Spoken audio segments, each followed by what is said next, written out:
Welcome, my fellow wannabes. Welcome to my channel, another edition of The Wannabe Critic. I am your host, Gabriel Fast, and I am The Wannabe Critic. Today we have a very special guest tuning in from all the way from California. One Michael Doherty. How you doing, man? How you feeling? I am fantastic out here in California near the end of the world, holding it down. Yeah, so man, it's kind of crazy out there right now with the COVID-19, right? I mean, how crazy? I mean, obviously it's serious. I'm not trying to take away from it. We're obviously in mid-Missouri here, but are people like overhyping it there? I mean, what's the situation there? Like, how are things going? I mean, not to take away from the seriousness of it, but I feel like everybody's a little overhyping it everywhere.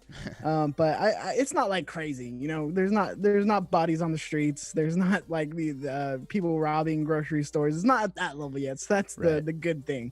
But yeah, I mean, masks are required when you go into places. People look at you weird when you sneeze.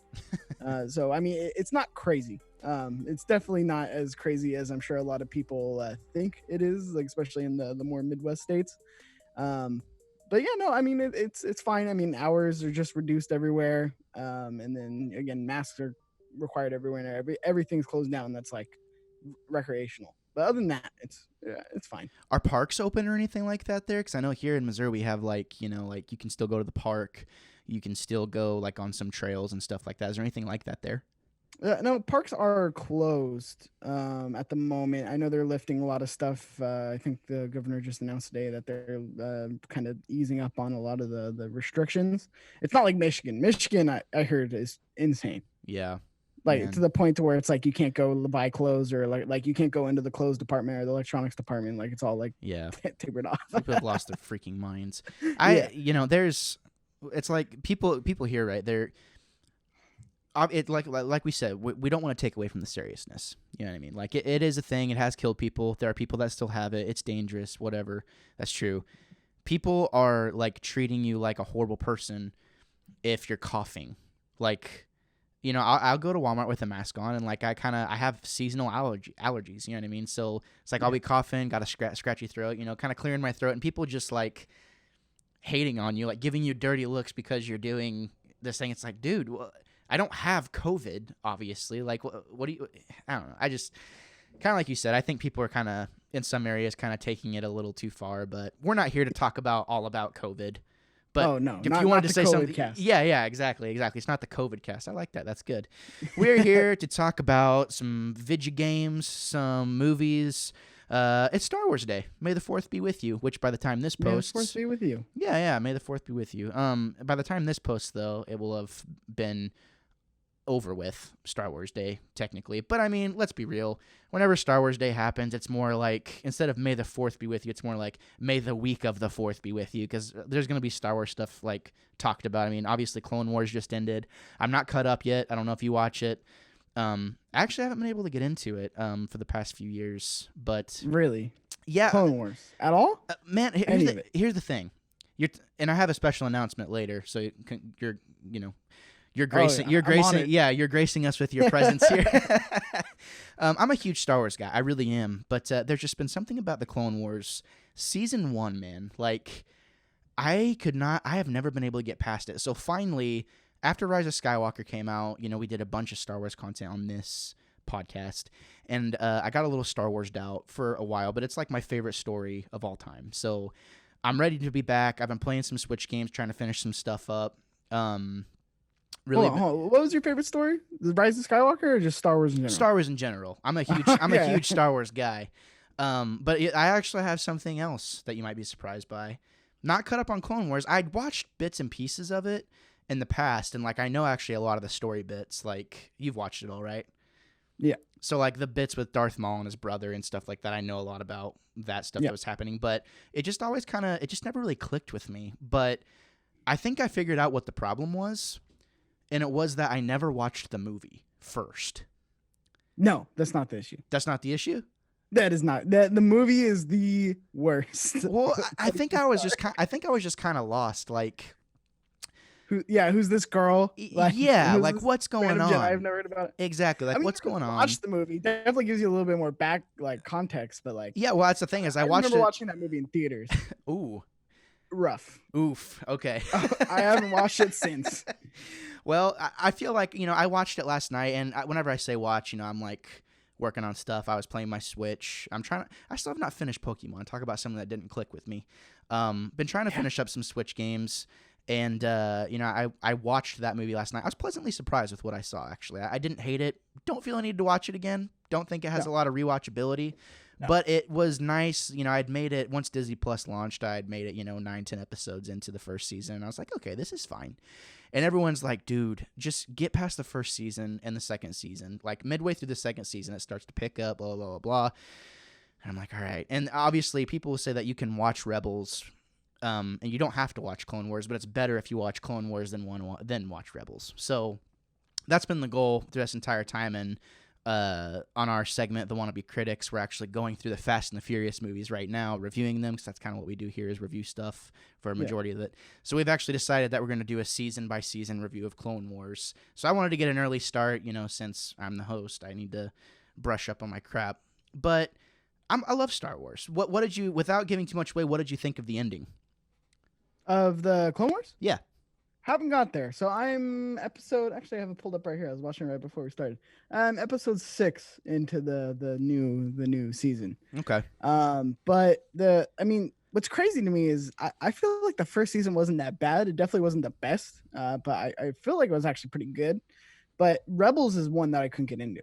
So really? I don't know if you tried to dabble into Rebels, but because the prequel timeline is my favorite timeline. Okay. Like, it just is. Like, that's my favorite. I think it's so rich with story. I think it's the I would say the coolest in terms of the actual eras. Sure. Other than the Old Republic, which again we haven't seen really anything come into on screen. Yeah. But yeah, so Clone Wars, I off the bat I was in love with. Just because it's that period that I really love, whereas Rebels I feel like was kind of more Yeah. And I feel like it was more geared toward kids, it had more kiddie stuff in it. I feel like, which isn't bad, it's a cartoon obviously. Yeah, I mean it's a graphic series. Clone Wars, I feel like it was a movie, but it was animated. Yeah, and that's I feel like I was kind of riding the hype train of a lot of the movies, and I just couldn't get into an animated series at the time, and it had nothing. I'm not a huge TV guy, to be honest with you. It had nothing, but I love The Mandalorian. I loved every second of that, and great show. Yeah, it's don't even get me started. We could talk for an hour just about that. But I think I'm starting to finally come around. Put you this way, Mike. Do you play Stardew Valley? I'm going somewhere with this, just so you know. But do you play it? I don't play Stardew Valley. I have played it though. Okay. Do you play Animal Crossing? No, I don't. Okay, so you're not into the casual games. Man, you got to give it a try. No. Just get about 10 hours in. It'll be great. You'll love it. You'll be trying to decorate your island and all that jazz, weeding it. All pulling that. All the weeds up. Yep, pulling all the weeds, selling them. It's great. Anyways, whenever someone really knows you, it's like someone told me, I was like, man, Stardew, I will not play that game. Not for me, whatever, blah, blah, blah, blah. And my brother, he's like, dude, just play 10 hours of it, and it's gonna click with you. And I'm like, no. And part of me is like, I want to be that guy. I just don't want it to click. I don't want to be a part of that conversation. Yeah. And I think because that's just kind of how I am. I was raised an only child. I think that's kind of inherently in my nature. And I think I wanted to be that guy. It's like, I don't want to talk about the Clone Wars. I love Star Wars. Don't want to talk about it. Well, after I finished the movie, got back into the first season, kind of picked up where I left off, and kind of caught myself up. I actually got to a really good episode, and I was like, okay, this is cool. I understand now. And now I'm wanting to get to, the real meat of the story. So that's been my experience with Clone Wars, and I'm happy that I'm learning to appreciate it. But I mean, those first 7-8 episodes, right up until right before Dooku gets captured in the first season. Yeah. That's kind of rough to get through. And I mean, that's a couple of hours of content you have to get through to get to that point. Yeah. But did you have something? That's the hard thing about TV shows. But which is interesting. I'm not much of a movie guy. I'm more of a TV show guy. Okay, nice. We got the yin and yang going on here. Yeah. Right on. So we were gonna save this for the end of this discussion, I think, but I think I wanted to change it up a little bit. What have you been up to, man? Go ahead and plug your stuff. Tell us what you do. Tell us who you are, just in case listeners don't know. Well, you can find all our stuff at youtube.com/play everything. Play everything is a uh, I haven't come up with a great way to describe it, but it's a gaming and pop culture channel essentially. Mostly podcasts at the moment. We are wanting to do more written word stuff or video essay like stuff in the future, reviews, things like that. But yeah, we're just a group of knuckleheads that got together and thought it would be a good idea to start a podcast and start talking a bunch of nonsense with each other. So that's really what Play Everything is. But I've been wanting to get into the games industry since a kid, and I decided to leave my childhood home in Southern California, and I moved up to the Bay Area to pursue that, and that's what I've been doing the last 5-6 years. Yeah, and man, good on you because honestly, I've kind of followed your journey for a little bit, and obviously, we've talked about this before. I found you on Kind of Funny, and we kind of talked about how you got their attention, and man, that's awesome. I've tried many a time to get one of them to appear on this podcast, or just even to let me send them in some questions and stuff like that. They're busy guys; probably will never happen. Yeah. I'm gonna keep trying. That's fine. It's cool that you got that experience to be able to get in front of them and kind of give it a little bit of a turbo boost to your audience, and I think, kind of watching you guys' journey, the confidence behind the microphones is getting better. It's concentrated content, and it's a little rowdy. It's a little rowdy for a more conservative audience for sure. So if you're gonna go into those waters, just make sure it's not safe for work. It is not safe for work. It is a party over there. It's great to have you on, man. I've been meaning to ask you for quite some time to get you on here. So before, So before you were Chipped Tooth Gaming, what led to you wanting to? What is invite only? I mean, I see that behind there. You're a part of you've rebranded as Play Everything. Go ahead. Can you kind of explain to me like what the ideology behind that is? Like where that came from? What invite only is? All that stuff. Yeah, so with Chiptooth Gaming, that was the name of my channel when I first started out. It was a lot of solo content. It was a lot of me trying to figure out this stuff out, figure out OBS, figure out how to do work a camera, operate all this, and figure all the technical stuff out. And then a little while into Chiptooth Gaming, I know we talked about this before the show a little bit. I kind of figured out that solo content wasn't really my game, and that's something I'm striving to get better at now and try to grow on. But at the time, it wasn't clicking. It wasn't going to click. So then I was able to bring in essentially a group of people. I was able to bring in Andreas, Sean, Tombo, our producer. We have another producer coming on board, Adrian. We had Cynthia, this girl named Cynthia, on for a while. That was part of our crew. And really kind of build this team of people where we are all just so unique and just diverse in thought that Play Everything kind of, was becoming my channel or Chip 2 Gaming was becoming my channel from our channel, right? So I felt like a name change was appropriate, something to fit kind of what we are. And Andreas actually had the name for the idea because between all of us, we play everything. Like we hit everything. Now, not one person plays everything, right? But between me being the kart racer, platformer, action adventure, story player kind of guy, right? And Sean being more of the JRPG, racing game, fighting game, expert, anime expert, and then Andreas being more of the first person shooter, sports game, that kind of gamer. Between all of us, we play everything. So that's kind of where it came in. And then there's also a little play on the PE with, physical education, but we're all sitting down playing video games, right? Drinking that gamer fuel. Yeah. You a fan of G Fuel? No, I've never tried it. I've never tried it in my life. Man, I'm telling you. Are you an energy drink guy? I am. I'm a big Red Bull guy. Man, I was too. Got that G Fuel in your blood? Man, if you ever try it, good luck going back. That's all I'm going to say. Like I'm going to have to try it. But so it's marketed as gamer fuel, correct? Yeah, so it's called G Fuel. I think the G is supposed to stand for gamer fuel. Gamer. Yeah, I'm a gamer. I'm a PC gamer, my drivers. I think it's owned by Gatorade. but it is the official sponsor of esports, is what they say. I've tried 5 or 6 flavors. I've tried the sampler packs and stuff. I gotta say, man, it is all the focus and none of the crash, and it doesn't make my insides feel like disgusting. So it's got a lot of natural stuff in it. It's made from a lot of different fruit powders and stuff like that. A lot of natural energy. I'm gonna have to try it out. I am like I said, Red Bull never makes me feel like that. Like Red Bull, I could fall asleep and like drink a Red Bull. Like Yeah. right after I drink. Dude, I'm the same way. I totally get it. I'm the same way. Like I'm Red Bull, especially that sugar free.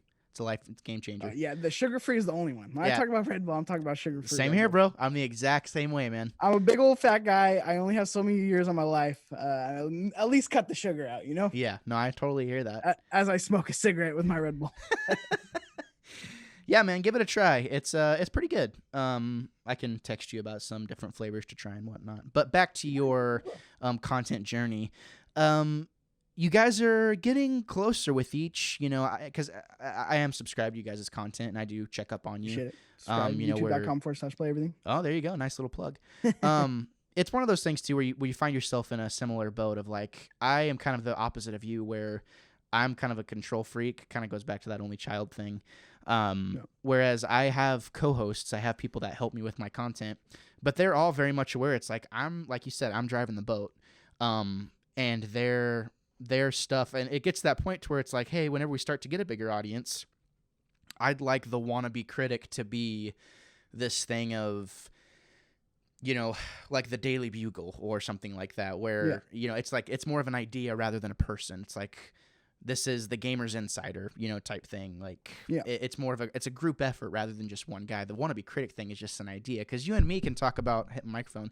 You and me can talk about stuff all day, and at the end of the day, we're just wannabes. You know what I mean? And that's kind of the shtick. Is I'll put out an album review of something, and someone wants to fight about it. It's like, dude, you're every bit of wannabe as me. Can you even play music? It's in the name. Why are you arguing with me? Exactly. It's in the name. Wanting to be a critic. Exactly. A wise man once said, know what you are and wear it like armor, because then no one can harm you with it. Yeah, exactly. Exactly. There we go. I've seen you guys' steady, slow but steady climb. You're getting ever closer to that elusive 1,000 subscribers. What have you noticed that's been kind of helping you kind of expand your content a little bit? Honestly, I wish I had some kind of marketing team or like something to help me kind of dive into the numbers, but honestly, the more we kind of shed and kind of become ourselves and be able to do and expand and do more content and collaborations, that I feel like that's what really helps the growth. But really finding, Andreas kind of hitting his stride, and Sean hitting his stride, and the content looking better, and I feel like it's just a combination of things. But again, we not saying that we are growing exponentially, because we have hit a plateau of subscribers in the last year. But there was a while on the Completely Consensual podcast, back when that was the gaming podcast, where we had such a good cadence as a group, and it was just kind of off the, like, I go back when I'm like doing like reels, like hosting reels, things like that, and I go back and I just crack myself up watching like some of ours, just because it was a Wild West. Like, we were kind of insane, and I loved it, and we hit a really good stride, and I feel like that's where most of our growth came from. But then interaction, right? Interaction, being able to give back, right? Not that we're a giveaway channel, but when we did do giveaways, that was a nice bump. Honestly, when I've done Kind of Funny, that, to be honest, that wasn't most of our growth. I think a lot of it's been a lot of natural growth, which is good, which is what I want. Like the Kind of Funny bump for me didn't really exist. Like, I got a little bit, but it wasn't a ton. Maybe like 100, 200 subscribers, maybe. The rest have all been kind of organic, which is, again, what I want. I would rather want the organic growth than just kind of, be bumped up like exponentially. But I don't know. It's kind of finding the formula. We're still in that stage of trying to finding out like what our content slate's going to look like, what is doable, what's not doable, how much do we want to double down on certain content. So I feel like that's kind of where we're at a plateau right now, but a lot of it has just been consistency. I said this on the first podcast I did with you, and every podcast I ever do, is if you keep running the race, everybody else is going to get tired and die out. And then you're going to be the one left. And then that's where it comes in. Growth is going to come from. Right. And I feel like, obviously I think there's a lot of showrunners that try and rack their brain. And by the way, I meant no offense about the kind of funny thing. I just meant I think. No. There's no offense. Yeah, okay. I was. That's just one thing. Yeah, where, and I never thought that you had ever kind of gotten. I had never thought that you had gotten your main core audience from Kind of Funny. I just assumed that being featured on their content a couple of times had probably helped you out a little bit. But by no means you're running your own show. Yeah, so. In no way did you like allude to that. I was just saying that because there's no offense taken with that whatsoever. It was just something I brought up, and that's something I would have been aware about, right? That's one thing that I've actually been really cognizant in the last year or two, because when I did Kind of Funny stuff, there was a lot of the Greg comparisons, right? Where I have really tried to stay away from that a bit in terms of just being something I'm not, like in terms of like being viewed as something that I'm not.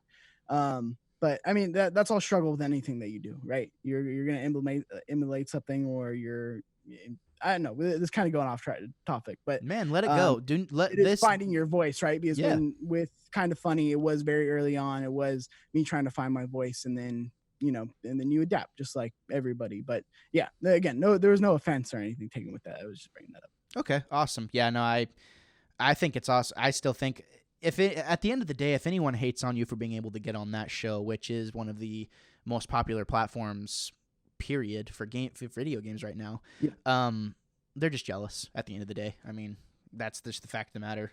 Something I learned a long time ago is people just want to look for something to be jealous about and hate on other people for. So, it is what it is. But you obviously have proven yourself. You have an amazing studio in there. It's awesome. You have a really cool that desk in there, that that table back there where you have all your episodes. It looks great, man. It's a great setup, and it's nice to see. At the end of the day, whenever I saw you guys putting together your new studio, studio,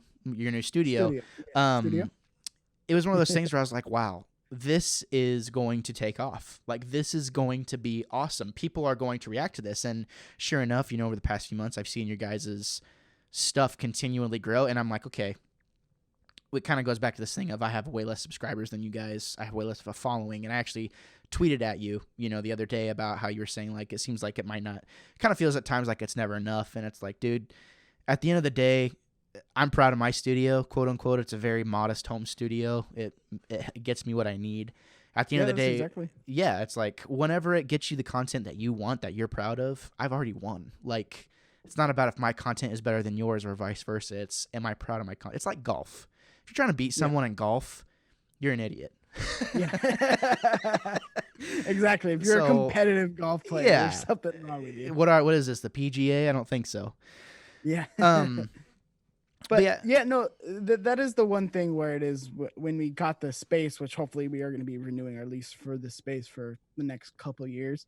I fell in love with it because when you look back at some of our older stuff, even just, a year back, we were in a dining room.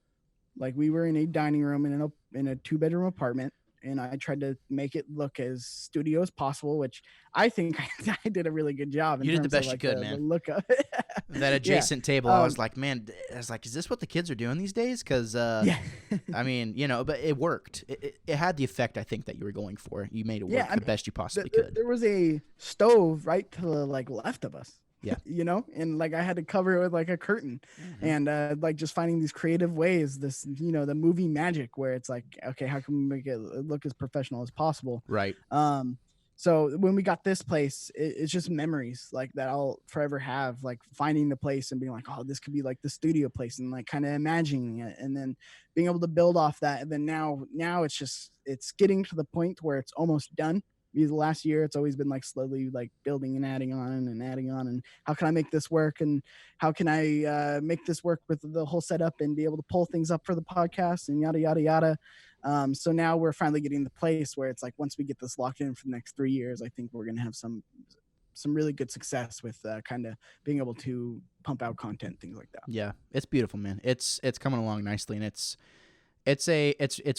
encouraging, really, is what it is. Because it's like, you know what? These guys, they're doing it right. Like, they're doing it just like how everyone else does. Like, you just do the best you possibly can.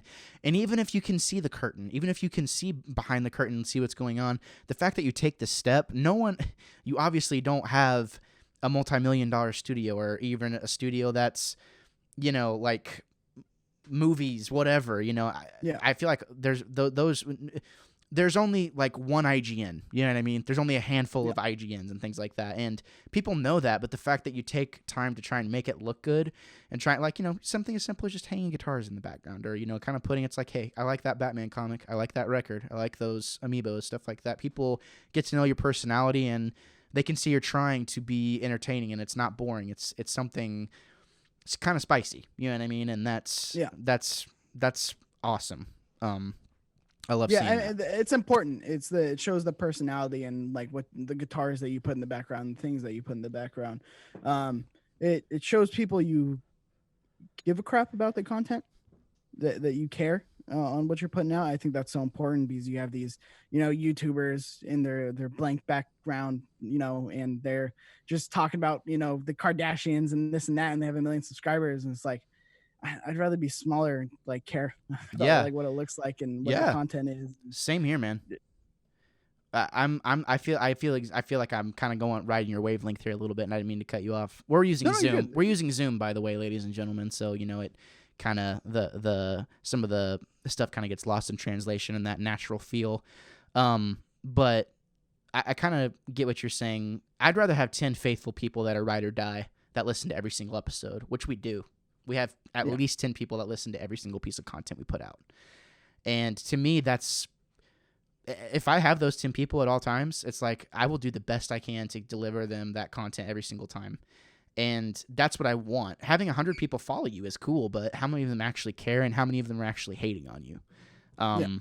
So how many are just following you to be able to tweet at you when you fall down, right? Yep. Or catch you when your pants are down. Yeah. And that's the thing. That's the one motto I always hold true is 1,000 true fans can change your life forever, whereas 1 million, kind of passerbyers aren't fair weather. Move the needle. Yeah. No, I totally get that, man. It's been really cool to see your journey, and I, as the wannabe critic, I wish you guys all the best. I hope it continues to get better for you. I appreciate that, man. You too. I know it's tough, but like I said, you keep running the race, it's gonna pay off. Yeah, it was one of those things. I think I started back in September on the YouTube channel, and it was one of those things like, okay, I'm ready to do something a little bit different. And starting this YouTube channel, we have 168 people subscribed to me. I keep saying we because there's people that.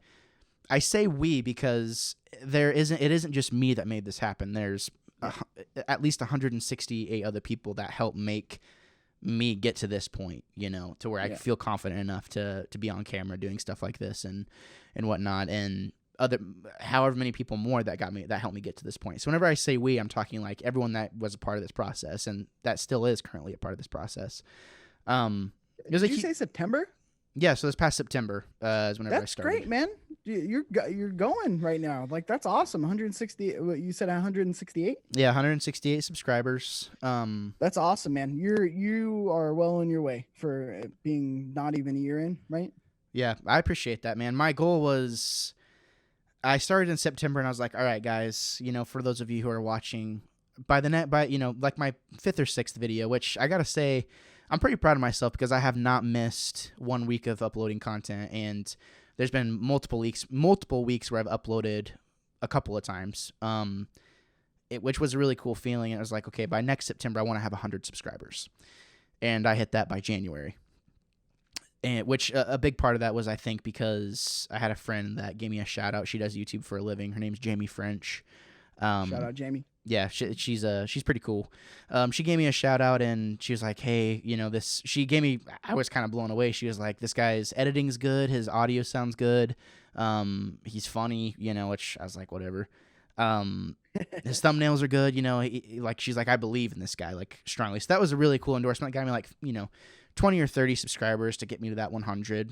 And I was like, okay, well, let's set a bigger goal, and maybe we won't achieve it. How about next January, let's try and get to 500. So that's kind of where I'm at right now. That's my next step is, trying to make diverse content, trying to get to that point where I can have 500 subscribers. Because obviously, at the end of the day, the goal is to try and pay your bill doing something you love, right? Yeah, exactly. So, but I appreciate And hey, that, man. if you could pay your bills with 10,000 subscribers, so that's awesome. Heck yeah, Like, you're man. winning. Like, you don't need a million. Yeah, no, I'll take 1,000. I'm like, I told my wife, I'm like, the goal is to pay our phone bill, which it's not. I mean, it's a significant amount, but it's not like crazy. But it's like, if I can pay our freaking phone bill making YouTube videos, that's amazing to me. Yeah, that's awesome. that's And the that goal. is such a great way to look at it. Look at everything you do in terms of like that you love, right? Almost as a bill that you want to pay. Like that's kind of something that you want to set out. But I mean, 1,000 people, $10 each, like you're good. Like Yeah, you can live, and that's what's important and keeping perspective, because it's never about the money, but it's being able to keep doing it and do it. Like if I didn't have a job, like if I didn't have a full-time job or you didn't have a full-time job, like the amount of content that we would be able to push out and the quality of content and the devotion and the time that would be able to put into it, it would be night and day. So every time where it's like people are like, oh, don't think about the money. It's like, well, at the end of the day, the money is what's going to be able to get like this full time in terms of being able to put your heart and soul into the thing that right. you love. Because obviously I do it as a hobby, right? I do it and I don't get paid for it, and I you know chill out this kind of studio, and I didn't get paid for a dime for it, but I love it. I Yep, love doing it. So obviously the passion's there. It's just exactly. um, being able to quit the full-time job and be able to make this the full-time is obviously the Right. dream. Well, and it's nice to like. Everything you're saying is speaking to me, and it got to the point to where people were listening to my content, here in Mid Missouri, and they're like, "Oh my god," And I'm not saying I'm some. It's there's a formula to follow to having good quality sounding audio. You know this. You've run your show. Yeah. It's not that hard. You buy nice equipment. You get your levels right. Surprise! You have good sounding content. You know how to make some simple edits. You're good. So I was working for some people for a while, and it got to the point where I was like, I'm not passionate about this. I would rather be starving. And they were paying me good. They were paying me $300 a week to produce content. And it was like, this is amazing. For the first couple of weeks, it's like, wow, this is crazy. I'm making money doing something that I love. And for a couple of weeks, it kind of felt like I was getting paid to do my own show because I was still trying to keep up with my content. Yeah. But the fire was gone, man. And it was like, that's whenever I learned. It's like, yeah, I had an extra $1,200 in my bank account at the end of each month, which was fine. But it was like, man, I'm not any happier. No, that's so funny, because that's 100% what I've come to realize. Where it's like, before the COVID, I was working 2 jobs and then doing the channel full time. So I essentially had 3 full-time jobs. I was a game capture studio, still love it, still or a production studio for like game trailers, things like that. I love doing that. But my realization throughout doing this is like, I don't know if I want it. Like I set out to make a portfolio for a resume, right? When I started the channel. And then I got to this point in my life where I was like, I don't know if I necessarily want to work at an IGN. Like, I don't know if I necessarily want to work at a GameSpot or like a one of these bigger companies. Like, unless like I was able to do my content, like I don't know if I would want that. I kind of just want to make it work for me. And it's funny because that's what this channel was kind of founded on, was originally was me doing that portfolio and then getting the realization of like, I don't want to say other people's words, because that's what it's going to have to be. Like, you're going to Yep. have to do videos that you don't want to do or that you're not passionate about, or, and obviously when you start off at these places, you don't have leverage to be able to, kind of do the things that you want. And obviously you can make things and just be like, here, if you guys want it, you can have it. If not, I'm going to post all my stuff. Right. And then obviously that can get into a sticky area as well. But at the end of the day, you don't have control. You don't get to be 100% truly you. Yeah. So that's the one thing where it's always a balancing act. If I should just, if I should even, try to attempt to work at one of those places or keep doing this. And then at the end of the day, I've kind of realized like kind of doing this, unless it's 100% something where it's like I could keep doing this, or they let me be 100% me. Yeah. do 100% of what I want to do. And then if it fails, it fails, and we'll adapt and Yeah. change things and work on other things. Yeah. I totally hear that, man. And I vibe with that because I very much am like, after I quit that, I was like, they're like, well, why are you quitting? And I'm like, it just isn't a good fit. Like it doesn't fit. It doesn't make sense for me to do this because I don't care about it. It feels, I don't want it to feel like work. And borderline, you keep something simple, it's never going to feel like work, really. Am I going to stay up till 2 or 3 tonight working on my new podcast? Yes, I am. Why? Because I believe in it and I think it's good. At the end of the day, whenever you have something you're proud of, that you made the decision, you're the one that pulled the trigger on it, no amount of money is going to change the way you feel about that. You might have the money. You might take the money and be like, yeah, sure, I'll take it. But you're always going to be like, yeah, this is cool, but I'm really still freaking proud of this thing, you know? And that sounds like you kind of have the same mindset that I have, you know? And I think that's awesome, man, that you have integrity. That's what it's called. That's the word for it. Yeah. It's integrity. That's the thing. I mean, there was a time where, I'll be able to divulge this, but, there was a time before we got into this place where it was actually GameSpot, one of the recruiters hitting me up, and we were about to go into the interview process, and it was for a host there. And just the whole time I was like, I'm not gonna be able to do this. Like, there's no way that they're gonna let me do this. And like, am I really gonna pull the trigger like with the job offer? No, obviously never got to the point to where I would have to, make the decision, but it got real close. Like, it got real close to the interview process where it was like, I'm gonna have to decide. And that's one thing where it's like, I don't think I'm ready to just give this up yet. Yeah. Well, I'll tell you what, I don't know if you're a music guy, right? Yeah.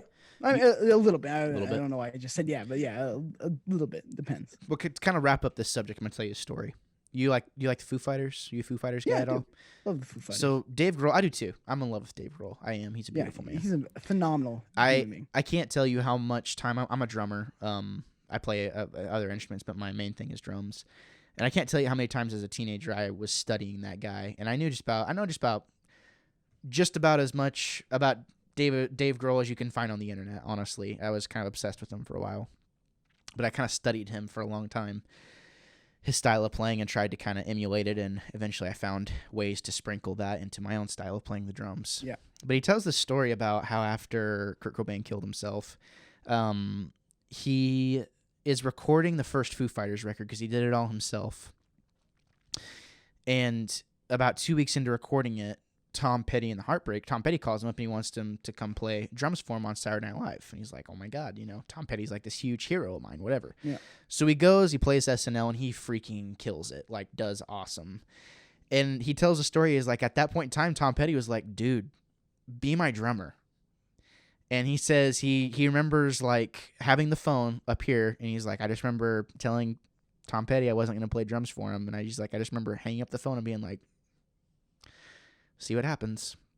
Yeah. And lo and behold, I've never heard that story. That is a phenomenal story, because it's one of those things where it's like you always don't know. Either side of it, you're going to be a what if, right? Yep. On either side of it, you're going to be, if you fail on one side, you're going to be like, oh, what if I would have went the other route? But think about it. Like, Kurt Cobain just died. You were in one of the greatest bands of all time, in my opinion. And now that's gone. That's ripped from under you. And now your hero is hitting you up to play for him, and you decide to go, no, I'm good. I kind of want to do my thing. Yeah. Which kind of crazy. It's like he would go on to play for Tom Petty on a variety of different occasions, on a spot here and there. So it's like he still got to play with his hero on multiple occasions. Yeah, but the bridge wasn't burned. Exactly. Which, there's an amazing documentary. It's called Sound City. I don't know if you've ever watched it or heard of it, but there was a little recording studio in California, and it shut down recently. But it pumped out some of the greatest albums ever made.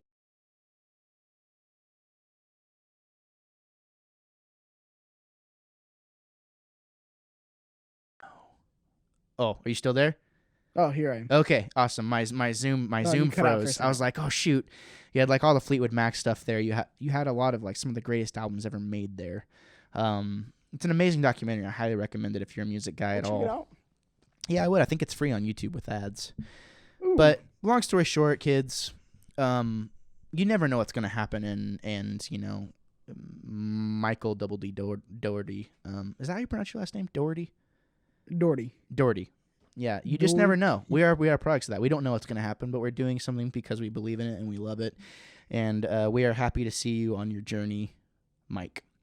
We're going to kind of throw it to a different topic, but what do you say we take a little break? I got to go pee. Absolutely. Let's do it. All right. Welcome back, my fellow wannabes. What you guys don't know is that me and Mike have actually been talking off camera from what you've seen for like 45 minutes now, giving me some insider tips and some good feedback. But we were ready to resume the next part of our show. And we're actually, it's May the 4th right now. I mean, for the love of God, like for another hour where I'm at, it's May the 4th. And I thought it might be a good time to kind of talk about a little bit more Star Wars. And I'm obviously, like, that was supposed to be the main topic of this. I'm glad we got to talk about, your stuff as well, because that was probably a far more interesting conversation than what we're about to have. But thank you. So let me ask you this: how big of a Star Wars fan would you say that you are? Are you like mega fan? I'm okay. So I used to be like a mega fan. I would read like the Mace Windu novels and like all the extended the extended universe. But now I hold a very big place for it in my heart. I'm still a big fan, but I feel like I tolerate a whole lot less bullcrap with it now. So like man, what was episode? See, this is how bad it is. Episode 8. What's the name of that? Last Jedi. That's it. Last Jedi really put a bad taste in my mouth for Star Wars in general. But I mean, I still love the Clone Wars. I binge watched all that. I'm watching the last season now. I played Jedi Fallen Order. I'm still like, if it comes out, I kind of want to consume it. Yeah. But yeah, I'm just not into that place anymore where I could spend all this time in terms of the expanded universe, all the like extra stuff, unless it's like good. Right. Like, if it's good, I will consume it. But like I have much more of a filter than I did when I was a wee child. Right. Well, I guess I'm still a wee child at heart because I can talk about it all day and totally understand your hate. I can talk about it all day. Yeah. Don't get me wrong. I still love, like, there's still like timelines and like things that I love about Star Wars that I could talk about. But yeah, I'm not gonna I don't dive into the expanded universe a ton. I don't do the comics. Right. As a kid, I owned so many Star Wars toys.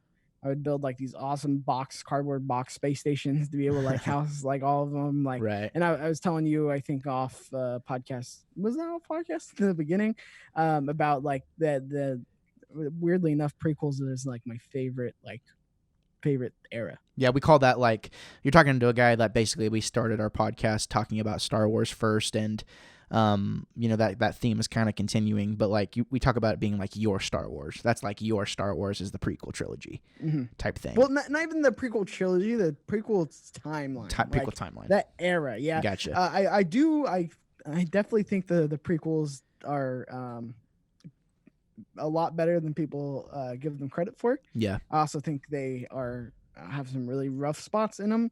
But just that timeline, I think it's just so rich, and that's why I love seeing things come out that are able to go in and expand more on that, like the new season of Clone Wars or Jedi Fallen Order. That to me is like the richest like period in the Star Wars history, other than the Old Republic, which again I want to see that kind of get brought to this big screen. Yeah, no, I totally agree with you, and I think the prequel trilogy or the prequel era is probably the most fascinating. Next to, like, I think it probably goes for me as far as being like fascination wise. I really like the prequel trilogy, the prequel era, and then I actually really like the new trilogy's era as well. I want to see that kind of get fleshed out more and kind of get some more backstory on that. Which is like the new trilogy has better acting, and it looks better, right? But the things that they missed on were like coherent story, like like you can crap on the prequels for all that it rightfully deserves, right? But the story to me is a really intricate and fascinating story in terms of like this big empire that is so powerful that falls, because it overlooks things, and it's Yeah. just like this. I don't even know. The most interesting arc in that is the actual arc of the Jedi Yeah. Order. I agree. It's not even Anakin, right? Yeah, I agree with That's you. probably like my least interested part of that, the whole timeline.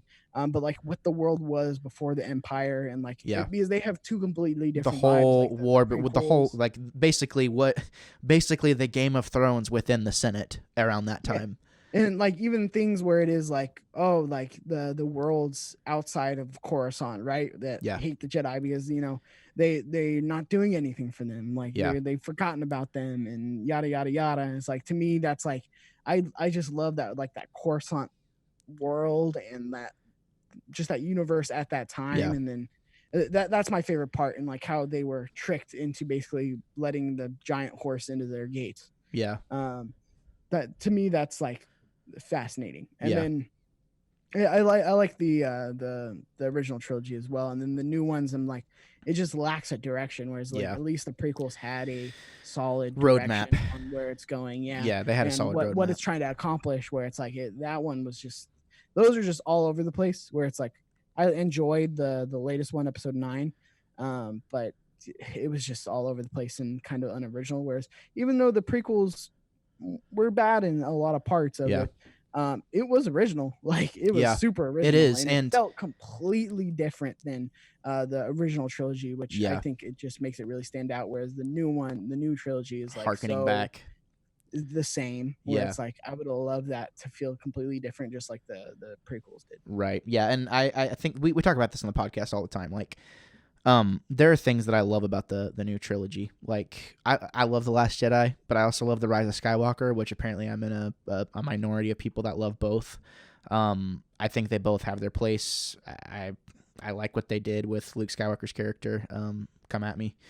The things that the original trilogy do well, they do really well, and that's never going to change ever. The stuff that's really good, the stuff that's really cool, that always hits, is always going to be there. The stuff that's bad can, in a way, I don't want to say be overlooked, but you kind of know it's there. It's almost getting to the point for me where it's like, we know in A New Hope that Stormtrooper bonks his head on the thing. Like, that's a huge mistake. How could you let that happen? Blah, blah, blah, blah. Yeah.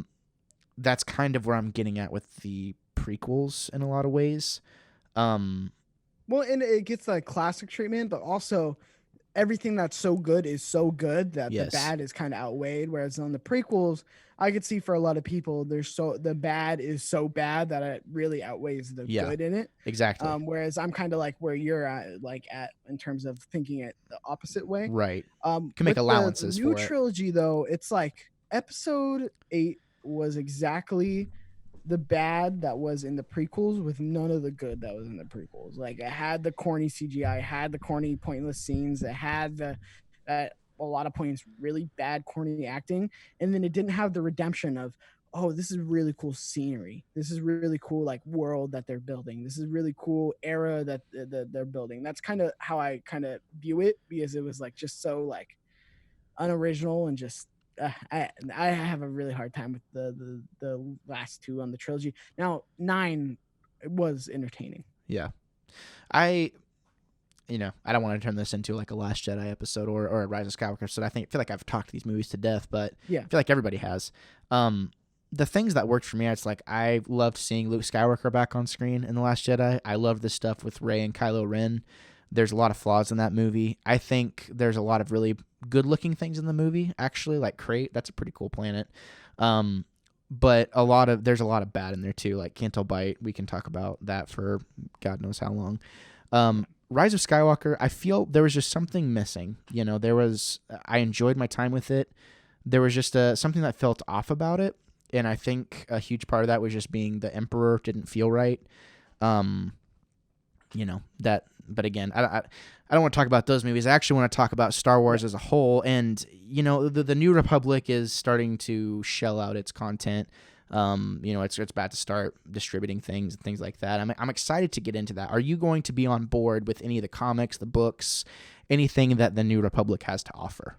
We'll see. I'm for quality, so I mean, if it's really compelling stories, then I'm here for it and I will get into it. But if it's a lot of the drivel that's kind of been put out in the expanded universe, then I'm probably gonna pass on it. I will definitely give it a try.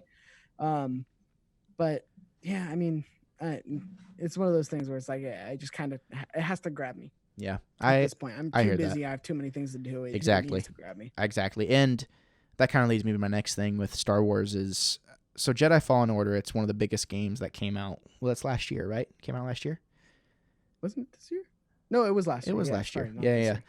It was the end of last year. Yeah, end of last year. And Technically, that's it's this year if you're the Game Awards. right, yeah, exactly. Which is unfortunate. I actually heard that, that game would actually be disqualified because of the time period it was released. It would not be a part of the Game Awards for this year. No, well, no, last year it wasn't part of the Game Awards, and then this year it should be part of the Game Awards. Yeah, right? Is it?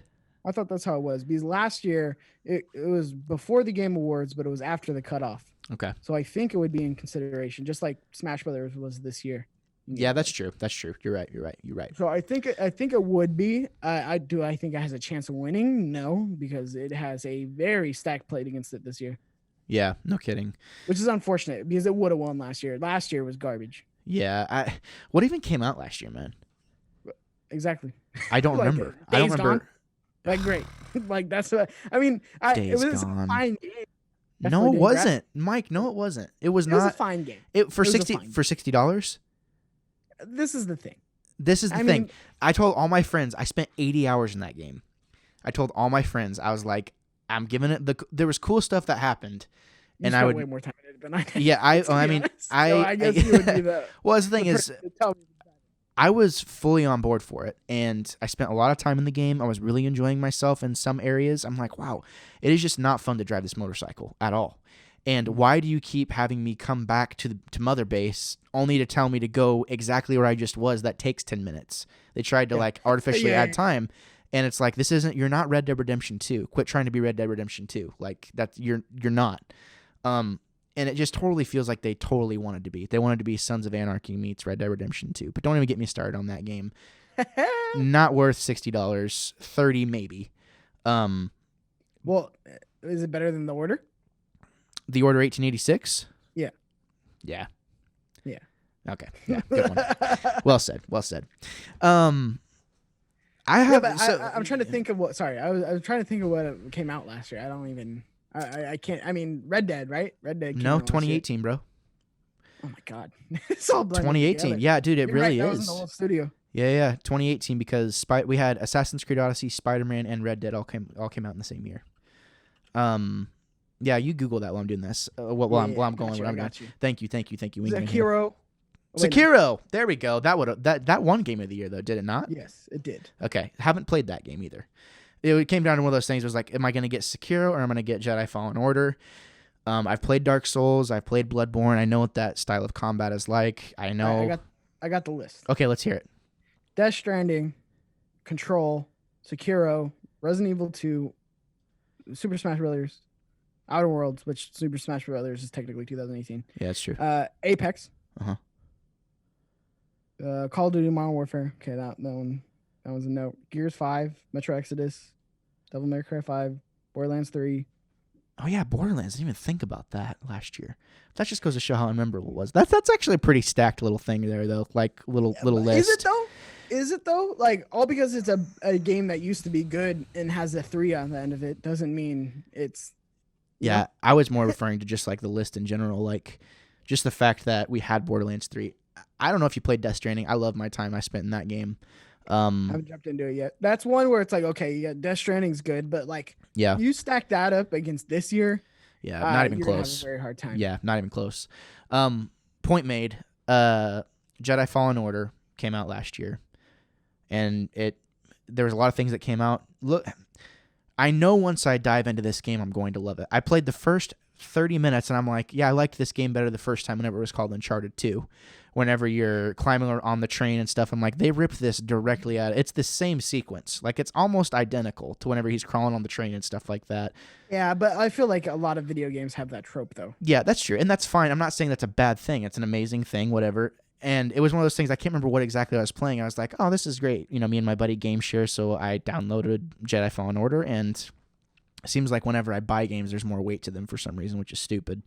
But it was like, great. I played it for an hour. I'm like, this is awesome. Turned it off. Haven't turned it back on since. But it's kind of becoming one of those things, like my time is freeing up now. And I'm speaking to someone who does have the platinum trophy for the game. Who's that? And that's Mike Double D Doherty.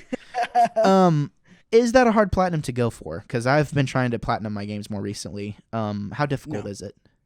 It's not. It's not difficult at all. Very achievable, very attainable. And I really enjoyed it. It was actually a really fun platinum.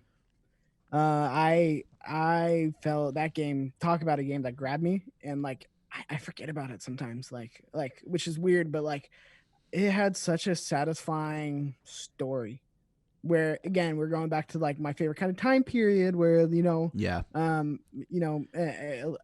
I guess I have to extend it a little bit into after episode 3, kind of the aftermath of it all. Right. But like, because I love the politics of it. I love like the things that you pick up along the way. I won't spoil anything. And the world and the mechanics feel really good. And the powers, like as you upgrade, you feel more like that's important. You feel like each progression that you get to, that you're getting more powerful, and you feel like an actual Jedi. Yeah, and the combat was just phenomenal, and the story was so, and it just gave you that feeling of like you care about these characters in a way that you cared about the original cast. Like, oh, he's charming, he's got the jokes, she's kind of a stickler, blah blah blah. Like, and it did it in an original way, at least with the story in a Star Wars way. Now, again, it has a lot of video game tropes in it, where it's like you mentioned in the very opening of the game, but it gets so much better past the opening, where it's like it's a good story, and like it has a great surprise at the end. All right, well said. That's a mini review from Stinkin' Play Everything right there with Jedi Fallen Order. I can't wait to jump into it. That's probably going to be the next game I'm going through. Honestly, I have a couple of things. I'm like, okay, I got to beat 5 games, at least 5 games from my backlog before Cyberpunk comes out. That's my goal. And it doesn't help that I have 2 massive JRPGs to play right now, Persona 5 and Final Fantasy. Yeah, Persona 5 and Final Fantasy, and Xenoblade comes out this year, which I have to play because of something I'm about to talk about here in a minute. Well, you got that, and then you got Ghost of Tsushima and Last of Us. Last of Us, that's right. It's a pretty stacked year. It's a stacked year. You got some. Yep. I completely blew all my back catalog time. Like now we're getting to the point where these games are going to start coming out. Yep. I'm like, crap, I haven't started Death Stranding yet, and I haven't started this, and I haven't finished this, and it's like, oh man. Yeah, and I will tell you, like with Death Stranding, I actually have. Well, you won't know what it means, so never mind. Because you haven't played the game. I will say with Death Stranding, like, give yourself 20 hours before you pass judgment on it. Because if you say after 10 hours you don't like this, you didn't even try, really. Yeah. It's very Japanese, and I mean that in a really good way. It's getting to the point where we're going to have to wrap up the show pretty soon. But I have really enjoyed our time. I wanted to take this opportunity. It being, I kind of made the joke, like, it's not really May the 4th be with you. It's May the week of the 4th be with you, kind of be that thing. So we're actually doing some cool stuff over here. We're actually launching 3 new podcast feeds, kind of a channel for each thing. And I actually, Mike can kind of give a firsthand review of sorts. He kind of got a sneak peek at something I'm doing. We're launching a podcast called Storytime. It is a Star Wars podcast, and basically it is built off of a narrative that I'm myself and a couple of other people have been working on, and it's also got there's this book called Star Wars Alien Archive that we're kind of taking some things from to kind of build that narrative. Mike, I didn't tell you I was going to do this to you, but what were kind of like your first thoughts? What was your thinking on this on the clip you heard? I really enjoyed it. So I kind of told you, if anybody out there knows the podcast lore, it's very much Star Wars meets lore, and I think from what I heard of it, it's really, really well done. And like I said, I don't know, it's just a super cool idea. You don't see a lot of people kind of doing stuff like this. So you should be very excited for that if you are listening to the Wannabe Critic, because it's you don't see a lot of people actually put time into a project like this, and let alone do it well. Like I said, it's a really cool storytelling Star Wars show, but done in a really cool way. There you go. And I did not pay him to say that. So there you go. You did not. I can confirm. So we have that launching. We also have another podcast feed, Game Club, will be launching, which is a show where I and another guest will play through 4 episodes of something, or we'll record 4 episodes of something and schedule it out over time. And by that 4th episode, you'll know what our general thoughts are on that game. Are we going to keep reviewing it? Are we going to keep talking about it? You'll know. The first game on our list is Crosscode. Which have you played Crosscode, Mike? I have not. Oh my God, dude. You got to check it out. Do you like MMOs? Not really. Ish. Okay, but what if an MMO was a single player game? I mean, sounds like my thing, you know? There you go. Single right player. there. Right there. I'm going to put it to this way. I spent 30 hours in this game so far. 30. 3-0. 3 with an O in front of it. Okay. Or behind it. How does that work? I was raised in Missouri. I'm sorry. 30 hours of this game, I have not even got past the first area yet. We're 3 episodes into our review, haven't gotten past the first area. So it is a massive game. So you'll be wanting to check that out. Also, me and my lovely wife, we have a segment that we've had on the show for a long time called The Guy and His Wife. That will be getting its own separate podcast feed as well. We are going through the Marvel Cinematic Universe right now because she doesn't remember any of it the first time she saw it. So there's that. I feel like, and Mike, you can kind of elaborate on this. I just wanted to kind of announce those things in passing. We'll be talking about them more and more as we get more and more shows out there. Do you feel like it's good to have a proper channel to go through things? Because at first it was like, okay, the Wannabe Critic, we're doing album reviews, we're doing beer reviews, we're doing music reviews, movie reviews, we're doing all this different stuff. And it's like, not everyone wants to hear everything you have to say. Do you feel like it's good to have like a proper channel for everything to kind of go to reach that potential audience? Yes and no. I don't know. That's very hard because that's something that we struggle with, where it is like completely consensual tech fever and invite only should probably be on different channels. Like we should probably have a gaming channel, not a gaming channel. But at this point, it's basically like you would have to rebuild everything. It's hard with like, especially if you're doing YouTube, because you can't get like scheduling abilities or custom thumbnails like right off the bat. So that's something I even struggle with. I definitely think yes is the right answer, but it's kind of easier said than done. Basically starting from scratch again, because who says the people that listen to you now would want to come over? You know how hard it is to get people to click on a goddamn or gosh dang link. So it's okay. I appreciate you censoring, and I definitely know where you're coming from. And my thing is like, if people want to be a part of it, kind of in the same boat as you, is like, we're going to launch 3 new podcast feeds. We're going to have our original show that already has a pretty strong following. If you want to go and listen to those other shows, that's great. I hope you do. I hope you enjoy it. It's going to be one of those things like the Wannabe Critic feed is going to be the movie reviews. We're about to start our review of our Office Office Rewatch. We're about to start our Office Rewatch and start putting those reviews out. The Beer Bros will still be on here. There's going to be multiple segments on this podcast feed, so there's still going to be a variety of content to view and a variety of like franchises to invest yourself in as far as like reviews go. But it's like all this extra stuff that I still want to do that I have time to do.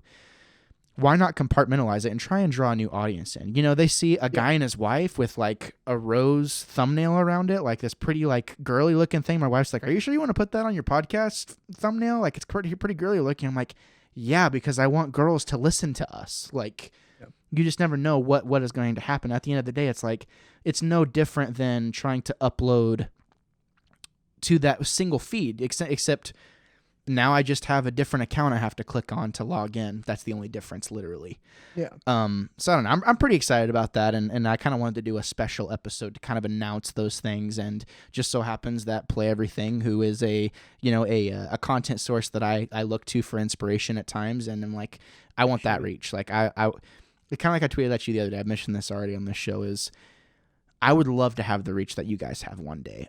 We have over 600 people following us on YouTube. You know, we have a variety of people viewing our tweets. You know, we have a community. Like that's what I want, is I want people to be interacting with my content and have that aspect and that feeling of community, because there's nothing like that. There's nothing like, I remember getting like my first hater comment and I was like, oh my God, Like I'm doing something right. I got a hater. You know what I mean? It was just like a really weird, gratifying Thank feeling. you for clicking and watching, Yes, sir. exactly. I appreciate you. God bless And you, that sir. just pisses them off. Yeah, exactly. And that's the thing is like I'm coming at you with a smile all the time. It's like there's nothing you're gonna say in the comments that's gonna make me mad.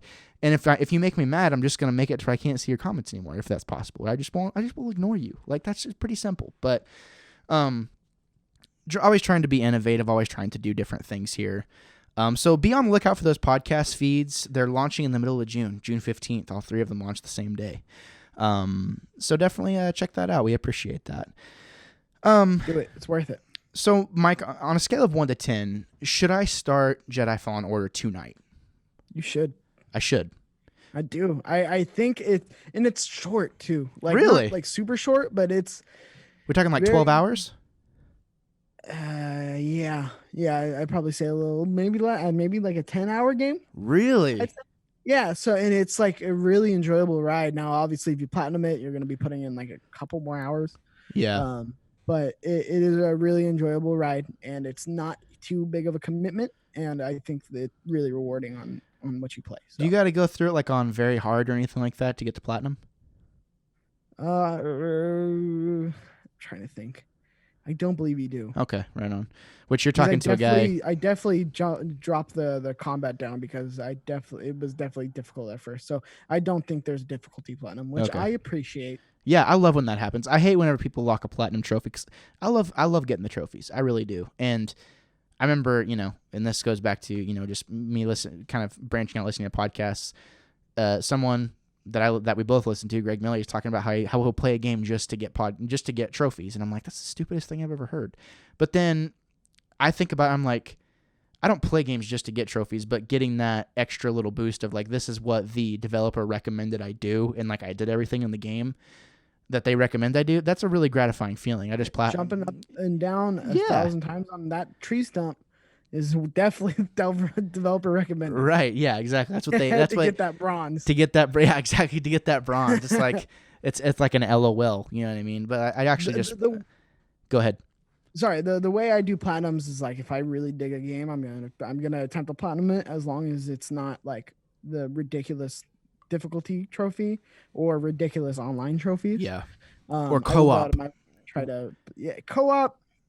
Yeah, that's like Doom right now. It's not co-op, but it's online trophies. Now I heard they're not too hard to get, and you can do a private match to kind of get them.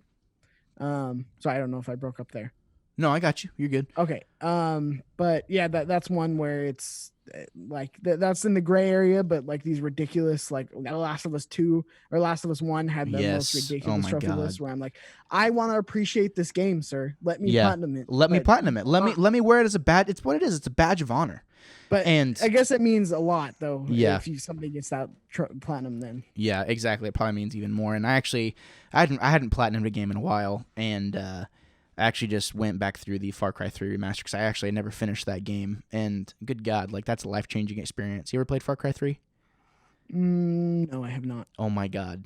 I think I played 5. We're talking, dude. We're talking a narrative probably as good as Titanfall 2. Well, but you haven't played Titanfall 2, have you? I have not. Oh my God. 2 games, dude. 2 games you need to play. I'll give you 2 for 1. You play those 2. Add it to my backlog. There you go. Yeah, add it to your wall of shame, so to speak.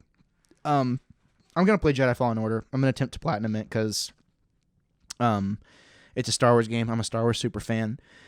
I definitely want to make it happen. It's been a good, man. This has been like one of my most favorite podcast thing I've ever done. This has been a really good conversation.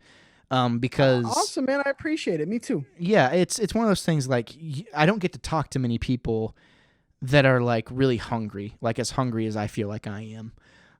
Whenever it comes to creating content like that. And whenever you get around those people, it's just like, man, that filled up the tank. That's exactly what I wanted to have, if being in the presence of somebody that gets it. It's like, we're not making money. That's what makes a difference. It's like, no, I'm working my guts out trying to make this good and I'm not getting paid for it. That's why it's good. And that's why it works. And it's just nice to surround yourself with people and be kind of in a similar boat of just trying to grow.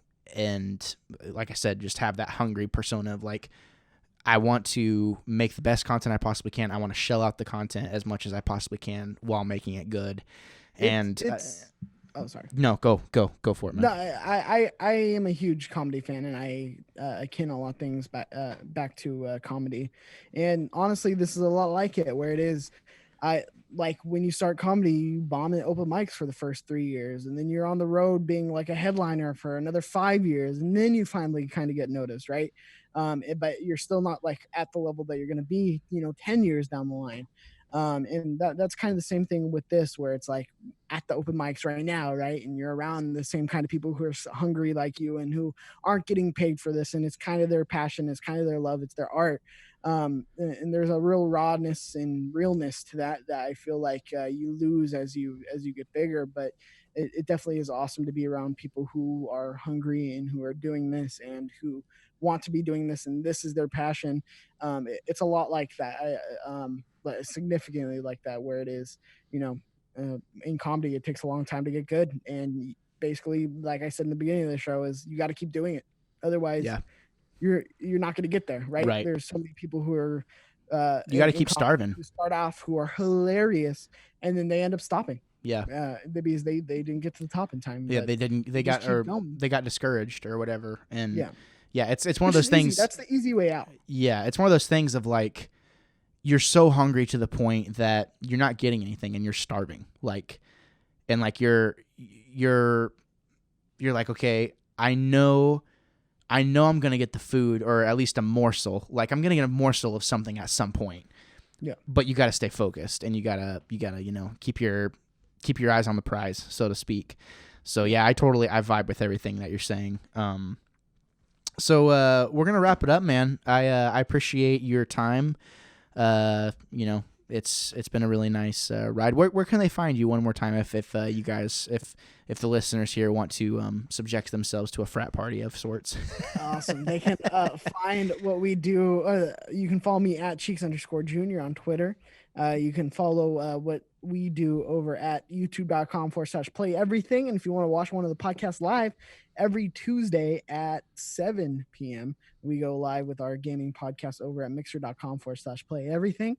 That's where all our content is. So go check that out. Subscribe on all podcast feeds. It really helps us out.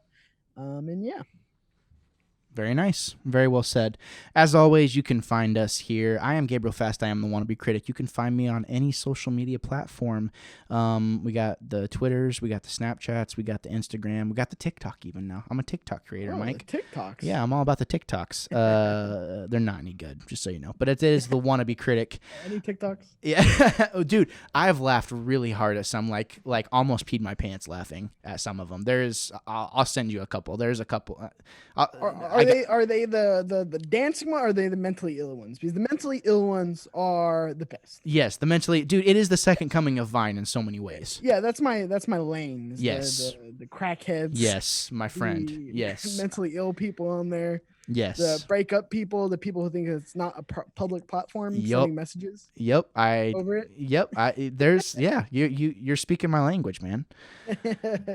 Follow me on all those if you or whichever one you desire at the Wannabe Critic. You can email us at geeklybiweekly1@gmail.com. Can't let the Geekly Biweekly die. And I actually have a little stamp at the end of each video. I say this is a Geekly Biweekly production because it reminds me of where I came from.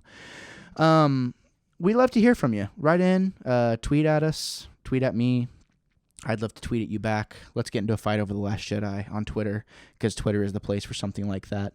Not in the comment section down below, which you can leave us a comment in the down below, whatever, if you want to talk about whatever you want. That about wraps it up. Everyone, thank you so much for tuning in. Mike, thank you so much for your time again, and thank you for preparing yourselves for a plethora of hot takes and potentially unpopular opinions. I'm Gabriel Fast. I will always be the Wannabe Critic.